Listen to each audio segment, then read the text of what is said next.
Hi, I'm Jia. Today I'm going to make spicy Korean chicken stew. In Korea, we call it dakbokkeumtang. Dakbokkeumtang is a great dish that can be shared with friends and family. At my home, when my family gathered, this dakbokkeumtang, I would say one of the best, my family's favorite dish. Let me introduce the ingredient that I'm going to use for dakbokkeumtang. From vegetable first, I have 1 potato, about 1/3 of the carrot, half onion, leek, 1 clove of garlic, ginger, cabbage, and for today I'm using 1 piece of chicken breast and 1 piece of chicken thigh. Cut potato first. Just cut them in a big bite size. You don't have to chop too small, about this big. If you cut them too small at the end, you cannot see the vegetables. Cut them big. Next, onion. So I'm going to split this in 2 and then like this. And for the cabbage, just cut also quite big. Everything goes back to the tray. Again, make sure all the vegetable is cut in a similar size. And I'm going to chop the garlic, ginger, and the leek to make my sauce. So for the garlic, let's put this aside. The ginger, also small, slice it first and then again. So for the garlic and ginger, you just mince as fine as possible. Now I have everything. I'm going to put the garlic and ginger in a small bowl and use for later. And the leek, I'm going to use just a little bit for garnish. So cut them in diagonally like this. I'm going to save this for later. To prevent the cross-contamination, I recommend to cut all the vegetable first, mince the garlic and ginger, and in the same board, I'm going to cut the chicken breast and chicken thigh. So cutting this way is much better than just cut like this. Okay, the chicken breast first, also same, the big bite size, and chicken thigh. Normally in Korea for the spicy chicken stew, dakbokkeumtang, we like to use the whole chicken with bones in it. You may use also the whole chicken. For today, this recipe actually is made for 2 portion. I'm going to make my secret sauce for the chicken stew now. I'm using many different types of the sauce to flavor my sauce. And also in terms of sodium, I'm using Korean chili paste, Gochujang. I'm adding a little bit of soy sauce. And my secret part of this recipe is I'm using Korean soybean paste a little bit to give more flavor. I'm going to start from now on. 1.5 tablespoons of regular soy sauce.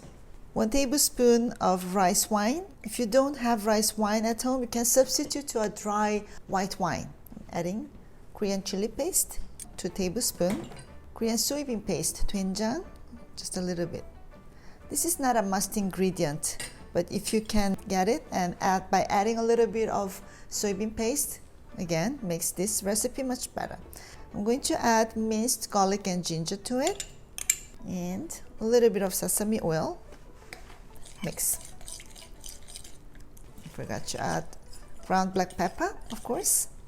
Mix. Combine all the sauce. At this point, some people like spicy, some people like not too spicy.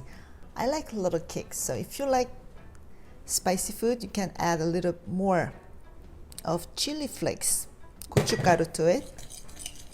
It gives a nice kick. Now everything is well mixed, combined. In the sauce, I want to marinate my chicken. Put all the meat, the chicken, the sauce. Make sure it's all well mixed, combined. So in this condition, marinate, sit aside for about 20 minutes or so. I'm going to arrange my chicken to this pot. In Korea, we like to cook everything in front of us. So we don't want to our chicken or beef cooked in a kitchen and then bring to our table. So when my friends or family gather, at home or even in a restaurant, you can easily see in Korea, everybody's cooking our beef or chicken in front of us. So we call it sometimes DIY food for joke. So for today, I'm cooking in a Korean style. So heat up the pot, medium heat. I'm going to drizzle a little bit, about half to 1 teaspoon of vegetable oil. So in here, I'm going to directly just throw everything. Just make sure everything's well mixed, from carrot, potato. So it's a chicken stew, but as you can see, you're gonna eat lots of vegetable, which is good. And of course, on the top, I'm going to add chicken like this. Cabbage and all the vegetable, lots of vegetable here has lots of moisture, water. But if you cook in a very low heat, you don't even need stock or water. I don't want my stew to burn, so I'm gonna add a little bit of water to it. So about half to less than 1 cup of chicken stock or water. It is going to take a while, so we're gonna wait for that. It has been for about 5 minutes and the vegetables are part cooked. At this point, I'm going to mix with my chicken.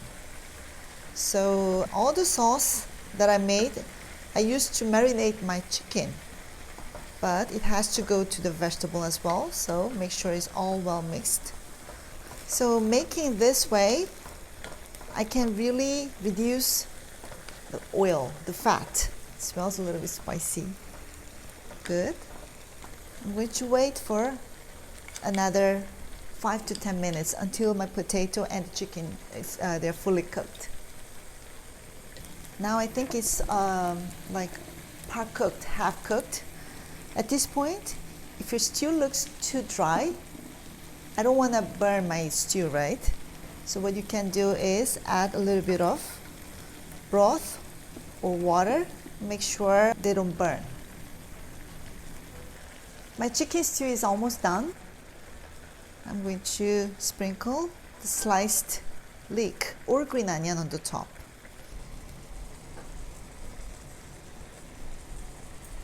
I think it's done. Turning off the heat. So before tasting, let me check if the potato is fully cooked. I'm using chopstick. See, you can use your fork for checking your potato and carrot and the chicken. I'm gonna try a little bit. Okay, it's the potato, the chicken. Smells so good.